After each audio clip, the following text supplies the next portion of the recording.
Let's now talk about the two different types of ropes. We have natural fiber ropes, which are these. This is manila, this is sisal. There's others like hemp and cotton, and there are synthetic rope like these.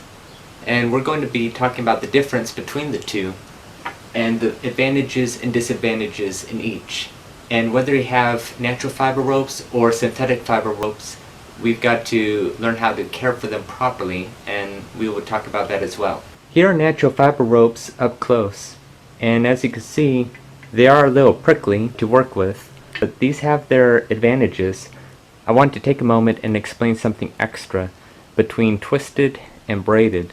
If you could look closely, the strands of the rope have just been twisted together. In the process of making this, it made it strong.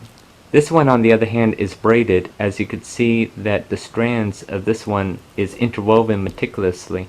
And the same exact thing could occur with synthetic ropes. Here's some advantages of having synthetic rope. They're strong, they're durable, they last long, and it's pretty rare for them to rot and become brittle. Synthetic rope comes in different varieties. For example, you have nylon and polyester, as well as polypropylene and polyethylene. Nylon and polyester are very common, but they also have their advantages and disadvantages too. They're both strong, they're both synthetic, but nylon is elastic, which means that it stretches easily, unlike polyester. Polyester is more relatively rigid. When you tie knots in nylon rope, it stays strong, but if you try tying knots with polyester rope, you could tie knots, but it tends to unravel or untie itself just a little bit, and that's due to the properties of the polyester rope. The other two, all I know about polypropylene is that it's almost impossible to tie. I found out the hard way. A friend at Royal Rangers, who later became a commander, 4 years ago gave me a mission to tie a 3x3 giant tic-tac-toe grid. I was up for the challenge, and he gave me polypropylene rope, and when I tied the knot, it just unraveled itself. No matter how hard that I pulled both ends of the knot to get it to stick, it just wouldn't stick. It would always loosen itself and become very loose.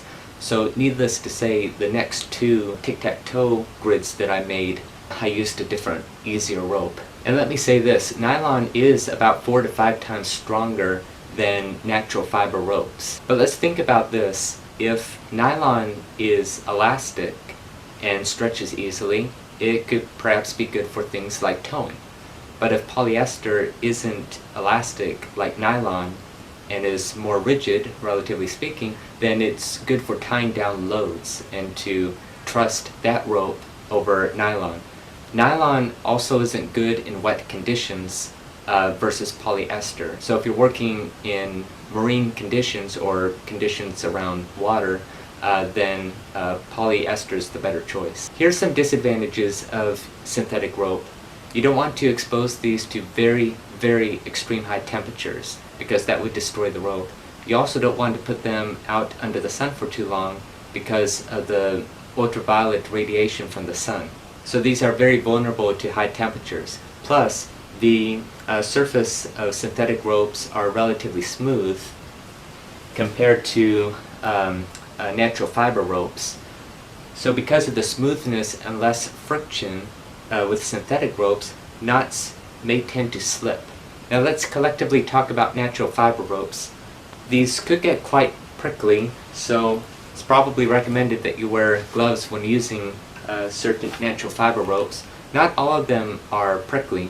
These aren't really elastic, which could be good if you're tying down a load. Just like synthetic ropes, don't leave these out in the sun because the harmful radiation could really damage the rope. And also keep in mind that when natural fiber rope is wet, it usually swells and then it starts to rot and become brittle and all that. So if your rope is wet, don't just, like put it on the ground and just let it soak in a pool of water. You want to hang it and let it drip dry. Just let it drip dry first before you coil it. and make sure that it's dry before you start to use it again, and trust it for knots and things. Don't let rope sit out in the sun and be exposed to the harmful rays of the sun or intense heat. And I also said that if rope gets wet, don't let it just sit there hoping that it would dry. Again, let it drip dry.